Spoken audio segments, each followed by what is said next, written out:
Legenda Tiga Menara. Dahulu kala, ada seorang raja yang mempunyai kerajaan cukup besar di dunia. Raja tersebut bernama Kirk Alexander von. Kerajaannya bernama Sae. Kerajaan itu menjadi tujuan utama para pedagang dari kerajaan lain untuk berniaga. Selain itu Sae juga memiliki keindahan alam yang luar biasa serta sudah digunakannya ilmu pengetahuan modern dalam membangun kerajaan tersebut berkat andil Raja Kirk Alexander von. Dia ingin menggali semua potensi yang ada dengan kearifannya, menjadikan Sae salah satu kerajaan dengan peradaban maju. Kerajaan Sae terbagi menjadi 3 wilayah kekuasaan yaitu daerah barat, selatan dan pusat. Di 3 daerah itu dibuatlah menara yang memiliki fungsi khusus sebagai penopang kerajaan, baik itu dalam hal pertahanan atau penyerangan untuk melindungi Sae. Hal tersebut jadi salah satu bukti bahwa Raja Kirk Alexander von ingin membuat kerajaan yang tiada taraf. Menara pertama berada di daerah Sae bagian barat, daerah Tin. Menara itu bernama Soku, berfungsi menahan bencana agar tidak melanda daerah Tin dan sekitarnya. Mengingat banyaknya gunung berapi yang ada di daerah tersebut serta merupakan jalur Ring of Fire membuat daerah Tin sering terjadi bencana alam. Menara kedua berada di sisi selatan kekuasaan kerajaan Sae, yaitu daerah Saba, merupakan wilayah strategis di kerajaan ini. Selain memiliki sumber cadangan minyak yang melimpah, daerah ini juga merupakan jalur perdagangan antar kerajaan. Itulah mengapa banyak kerajaan lain tergiur untuk merebut Saba, dan banyak terjadi serangan dari pihak musuh. Untuk mengamankan daerah ini, Raja Kirk Alexander von kemudian membangun sebuah menara sebagai bentuk pertahanan. Dia memberinya nama Menara Bismi. Kemampuan menara ini lebih hebat dari menara sebelumnya, yakni dapat membangkitkan orang-orang mati, untuk dijadikan sebagai prajurit tak tertandingi. Meski demikian hebat, hanya Raja Kirk lah yang tahu cara pengaktifan menara tersebut. Menara terakhir dibangun di pusat kerajaan Sae, tepatnya di daerah Shain. Sayangnya menara ini belum sempat diaktifkan, sang raja sudah lebih dahulu wafat. Tak ada satupun yang mengetahui cara pengaktifan serta fungsi menara tersebut selain sang raja. Wafatnya Raja Kirk Alexander von membuat kerajaan Sae goyah. Sebagai pengganti, istri beliau dianggap tidak mampu untuk mengatur kerajaan. Begitu juga dengan anaknya yang masih belia, masih belum layak menjadi raja selanjutnya. Para pembesar kerajaan mencoba mengendalikan situasi, dengan menunjuk Patih Jirnif Lloyd Urk untuk sebagai raja sementara. Keputusan tersebut ditentang oleh pembesar Tin, alasannya beliau dianggap tidak pantas menerima gelar tersebut. Lalu tetap mengusulkan anak sang raja bernama Ars Alexander von lah yang mendapatkan mandat tersebut. Pembesar Tin juga menawarkan diri untuk mendidiknya hingga menjadi raja bijaksana seperti sang ayah. Usulan tersebut ditolak mentah-mentah oleh pembesar di daerah Shain. Mereka tetap bersikukuh menunjuk Patih Jirnif menjadi raja sementara hingga Pangeran Ars dewasa. Hal itu lalu menyulut emosi pembesar Tin. Mereka mengirimkan utusan untuk merundingkan kembali keputusan tersebut. Tetapi hanya sia-sia belaka, pembesar Shain tetap pada keputusannya. Putusan Tin pulang tanpa hasil memuaskan. Di perjalanan pulang, dia dihadang sekelompok orang. Mereka adalah gerakan bawah tanah yang memang menentang segala tindak tanduk daerah Tin. Terjadi pertempuran sengit, sekelompok orang itu ingin membunuh utusan Tin. Hingga akhirnya dia dapat melarikan diri dengan kondisi terluka parah. Sesampainya di Tin, utusan tersebut menceritakan kejadian yang baru dialaminya. Mendengar ucapan tersebut, pembesar Tin murka. Mereka mengerahkan ribuan pasukan untuk menyerang kota Shain pusat kerajaan Sae.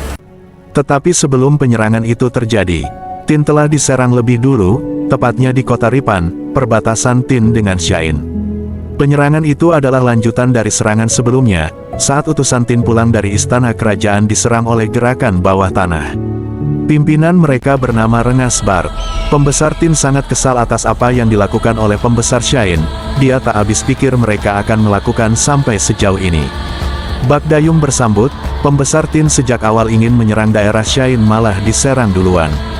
Maka diutuslah 2 kesatria sekaligus dalam misi mereka kali ini, yakni Kesatria Lok Beldon dan Kesatria Reiknor beserta ribuan prajurit untuk memukul balik pasukan yang mereka kira dari kerajaan Shain. Pembesar Tin juga mengirimkan surat ke pusat kerajaan, yang mempertanyakan maksud dari serangan yang dilakukan oleh pasukan Shain di kota Ripan. Penyerangan makin gencar dilakukan oleh gerakan bawah tanah, mereka bahkan sudah menguasai kota Ripan. Pasukan Rengasbar merampas semua harta warga sekitar, bahkan sampai membunuh, jika mereka menolak menyerahkan bandanya. Sesampainya pasukan Tin di kota Ripan, mereka langsung mendapatkan serangan bertubi-tubi pasukan Rengasbar. Ratusan anak panah meluncur menyerang pasukan Tin, tak memberi sedikitpun kesempatan pihak lawan untuk melakukan serangan. Seakan mereka memang sudah siap siaga dengan kedatangan pasukan Tin.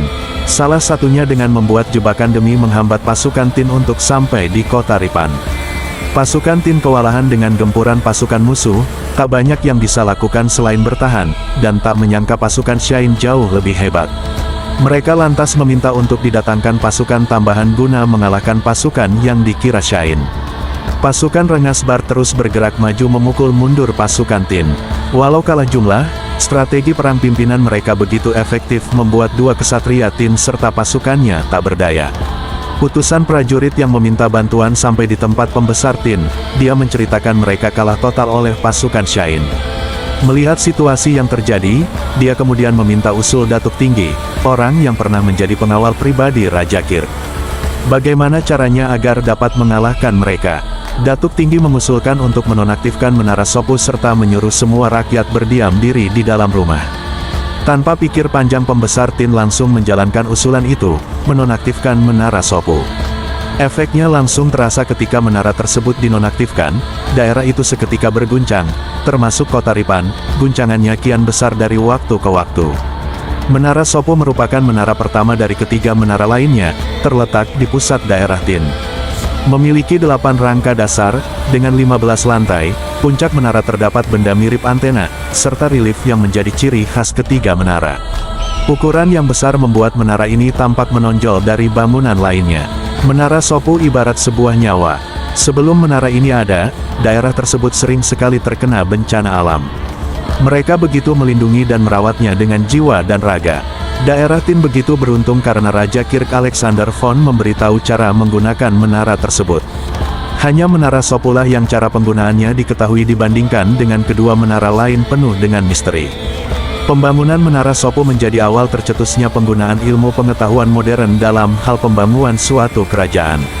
Pasukan Rengasbar terkejut dengan guncangan yang terjadi, mereka tak terbiasa dengan situasi seperti itu. Namun pasukan Tin sebaliknya, mereka langsung melakukan serangan balik. Pasukan Rengasbar kalang kabut atas serangan yang terjadi, mereka belum terbiasa dengan kondisi tersebut memutuskan untuk melarikan diri dari kota Ripan. Berkat usulan dari Datuk Tinggi, kota Ripan berhasil direbut kembali. 2 hari setelah peristiwa tersebut, surat yang dikirimkan oleh pembesar Tin baru sampai di tangan di Raja Jirnif. Kemudian beliau membalas surat tersebut yang berisi bahwa dia tidak mengetahui tentang penyerangan yang sudah terjadi di daerah Tin. Surat balasan tersebut diterima oleh pembesar Tin 2 hari kemudian. Membaca surat tersebut, dia tak lantas percaya begitu saja, dan berniat untuk menyelidiki kejadian yang sebenarnya.